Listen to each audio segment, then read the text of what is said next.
America में अचानक एक राजनीतिक भूकंप आया। राष्ट्रपति डोनाल्ड ट्रंप ने एक नई नीति की घोषणा की। अब से H1B वीजा पर सालाना 1 लाख US डॉलर यानी तकरीबन 88 लाख रुपए की भारी भरकम फीस लगेगी। अब यह सिर्फ एक प्रशासनिक बदलाव नहीं था, बल्कि हजारों विदेशी पेशेवरों और उन पर निर्भर वैश्विक टेक कंपनियों के लिए गहरी चोट थी। घोषणा होते ही भारतीय पेशेवरों के बीच हड़कंप मच गया। हजारों इंजीनियर, प्रोग्रामर, डेटा साइंटिस्ट और कंसल्टेंट्स जो अमेरिका में अपने सपने जी रहे थे, अचानक अनिश्चितता के अंधेरे में धकेल दिए गए। नमस्कार, आप देख रहे हैं अमर उजाला और मैं हूं आपके साथ साहिल सुयाद। अब कंपनियों का अल्टीमेटम है कि अभी लौटो या फंस जाओ।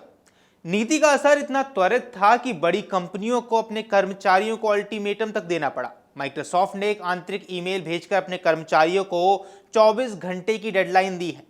ईमेल साफ था कि H1B वीजा और H4 वीजा धारकों को तुरंत अमेरिका वापस लौट आना चाहिए। जो पहले से अमेरिका में है वे अभी देश ना छोड़े। कंपनी जानती थी कि अगर कर्मचारी बाहर फंस गए तो उनकी वापसी लगभग नामुमकिन हो जाएगी। दूसरी ओर अमेज़न, जो H1B वीजा धारकों की सबसे बड़ी नियोक्ता है, उन्होंने भी सख्त लहजे में कहा कि यदि आप H1B पर हैं और अमेरिका से बाहर हैं तो 21 सितंबर तक आधी रात से पहले आप हर हाल में लौट आए, उसके बाद दरवाजे बंद हो जाएंगे। जेपी मॉर्गन चेज ने अपने कर्मचारियों को वकीलों के जरिए सलाह दी है कि वे किसी भी कीमत पर अंतर्राष्ट्रीय यात्रा से बचें। लॉ फर्म ओगलट्री डेकिंस ने ईमेल में लिखा कि जब तक सरकार नई गाइडलाइंस ना दे दे तब तक H1B धारकों को अमेरिका से बाहर निकलना आत्मघाती साबित हो सकता है। अब ट्रंप प्रशासन की नीति 21 सितंबर 2025 की रात से प्रभावी हो गई है। इसका मतलब साफ है कि सिर्फ 2 दिन का समय बचा है। इमिग्रेशन वकील साइरस मेहता ने चेतावनी दी है कि जो पेशेवर इस वक्त छुट्टी या काम से बाहर हैं, वे अगर आधी रात तक वापस नहीं लौट पाए तो हमेशा के लिए फंस सकते हैं। खासकर भारत में मौजूदा लोगों के लिए यह लगभग असंभव है, क्योंकि इतनी कम अवधि में कोई सीधी उड़ान समय पर नहीं पहुंच सकती है। इस बयान ने भारतीय पेशेवरों की धड़कनें तेज कर दी हैं और सबसे ज्यादा असर उन्हीं कंपनियों पर पड़ा है जो बड़े पैमाने पर H1B धारकों पर निर्भर करती हैं। आइए आपको ऐसे में बता देते हैं किन कंपनियों में कितने कर्मचारी मौजूद हैं। अमेज़न में तकरीबन 10,044 कर्मचारी हैं, TCS में 5,505, माइक्रोसॉफ्ट में 5,189 कर्मचारी, मेटा में 5,123 कर्मचारी और एप्पल में 4,202 कर्मचारी मौजूद है। अभी आंकड़े दिखाते हैं कि टेक उद्योग की रीढ़ ही विदेशी पेशेवर है और इन पर इतनी बड़ी फीस लगाना कंपनियों के लिए असहनीय बोझ होगा।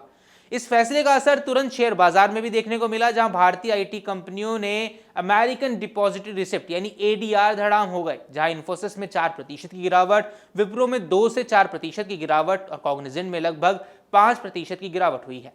निवेशकों को साफ दिख गया है कि यह नीति कंपनियों की लागत को आसमान पर पहुंचा देगी और उनके मुनाफे पर सीधा वार करेगी।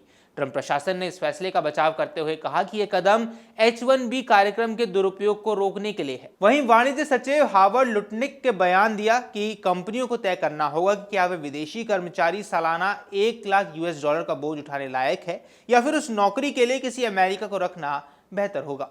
अब ट्रंप का यह बयान buy American hire American agenda को सीधे तौर पर आगे बढ़ाता है। सिर्फ H1B पर ही नहीं, ट्रंप ने एक और नया नियम पेश किया है, जो कि है गोल्ड कार्ड वीजा।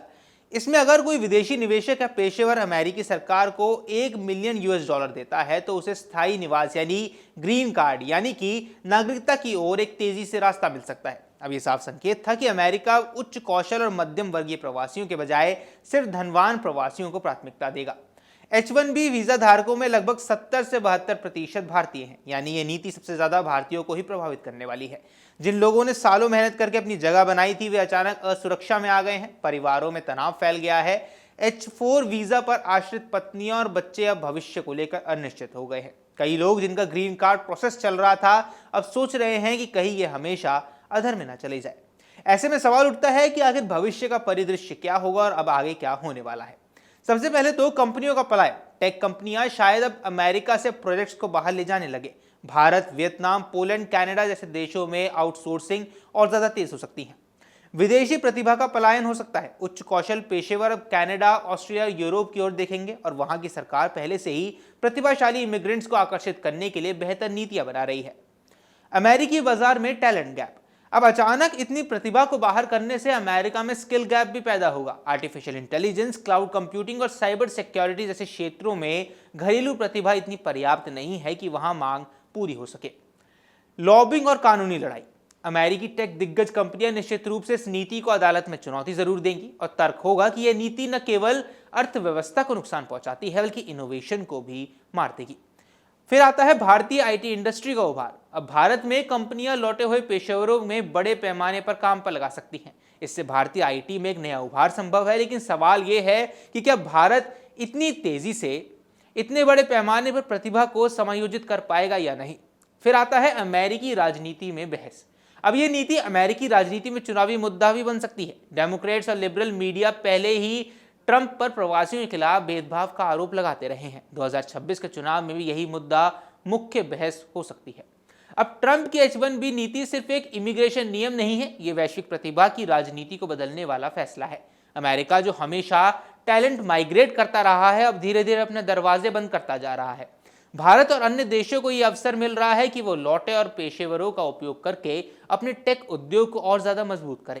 कंपनियों को अब तय करना होगा कि क्या वे इतने महंगे इमिग्रेंट्स रख सकती हैं या उन्हें वैकल्पिक रास्ते खोजने होंगे। आखिरकार ये कहानी सिर्फ H1B वीजा की नहीं रही है, ये कहानी है सपनों और सच्चाइयों की और उन टकराहट की जहां वैश्विक राजनीति, कॉर्पोरेट हित और इंसानी उम्मीदें एक दूसरे से भिड़ते हुए साफ नजर आ रहे हैं।